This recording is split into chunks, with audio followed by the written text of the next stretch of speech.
King Leopold II, the king who owned a country and never set foot in it. He never once visited the land he ruled. He owned it personally, not as a colony of his country, but as his own private property, and used it to extract a fortune in rubber while an estimated 10 million people died under his rule. He convinced the entire world he was running a humanitarian mission the whole time. In 1885, at a European diplomatic conference specifically convened to formalize the carving up of Africa among competing colonial powers, Belgian King Leopold II secured something genuinely unusual, even by the standards of that era's aggressive colonial land grabs: personal ownership of a territory roughly 76 times the size of Belgium itself, a vast region of Central Africa that Leopold named the Congo Free State, acquired not as a Belgian national colony administered by the Belgian government, but as Leopold's own direct personal private property, a distinction that meant Leopold answered to virtually no external oversight whatsoever regarding how the territory and its population were actually governed. Leopold secured international recognition for this arrangement through a genuinely sophisticated public relations campaign, presenting his intended rule over the Congo as a humanitarian mission specifically dedicated to suppressing the East African slave trade, introducing Western medicine and infrastructure, and generally improving conditions for the region's population. A carefully constructed public narrative that helped secure formal international recognition of his personal claim at a time when other European powers were skeptical of allowing any single monarch to personally control territory of this scale, without at least the nominal oversight of an actual national government. The reality of Leopold's rule proved to be almost the complete inverse of this humanitarian narrative. As global demand for rubber surged dramatically in the 1890s, driven substantially by the emerging bicycle and automobile industries requiring rubber tires, Leopold's administration in the Congo implemented a brutal, systematic forced labor system specifically designed to extract maximum rubber production from the territory's population, requiring local communities to meet extremely demanding rubber collection quotas under threat of severe, deliberately terrifying punishment for any community failing to meet their assigned targets.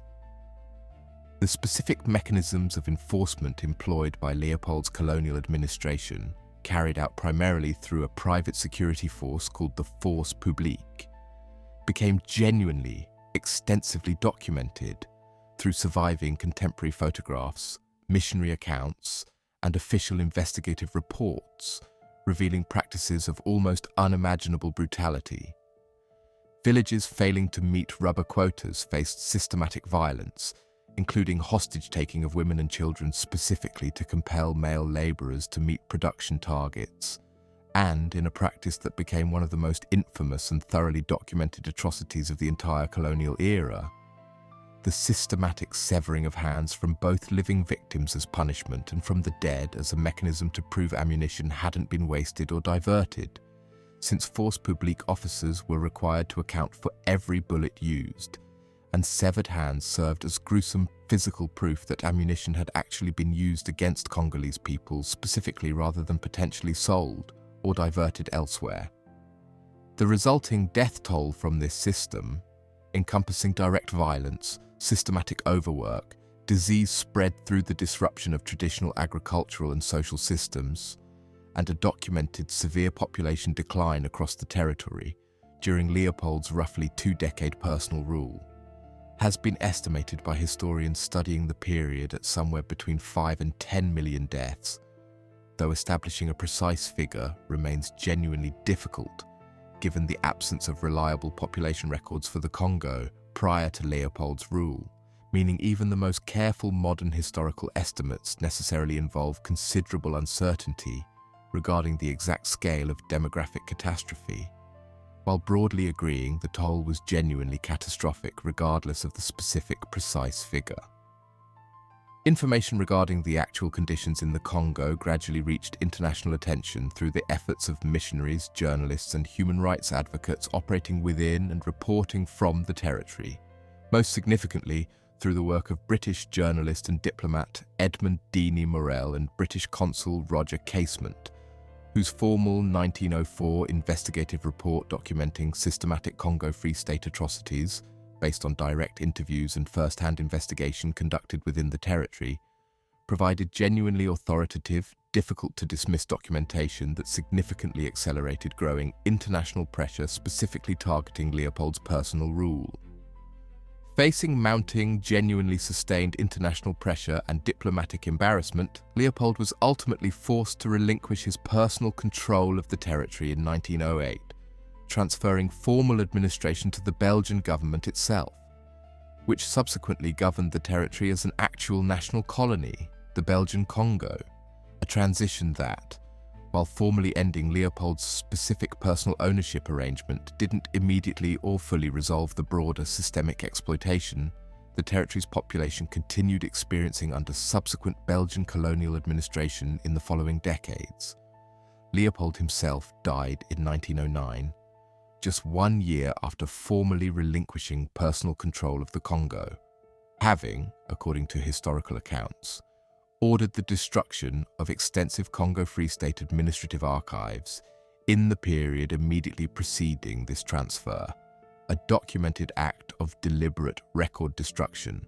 that historians studying the period have generally interpreted as a calculated effort to eliminate potential evidence that might have further, more precisely documented the actual scale and specific mechanisms of the atrocities committed under his direct personal authority. What makes Leopold's rule over the Congo Free State endure as one of history's most significant examples of colonial atrocity isn't simply the staggering scale of human loss, though that scale remains genuinely catastrophic by any reasonable historical measure, but the specific, calculated way Leopold constructed and maintained an elaborate humanitarian public narrative for years, while personally profiting from and directly overseeing a system of exploitation and violence that, once its true nature became undeniably documented and publicly known, forced even the era's other major colonial powers, themselves hardly innocent of their own significant colonial abuses, to conclude Leopold's specific conduct had crossed a line serious enough to demand his personal removal from power. If stories like this, where a carefully constructed humanitarian image concealed one of history's most catastrophic colonial atrocities for years before the truth finally broke through, are exactly what you come here for,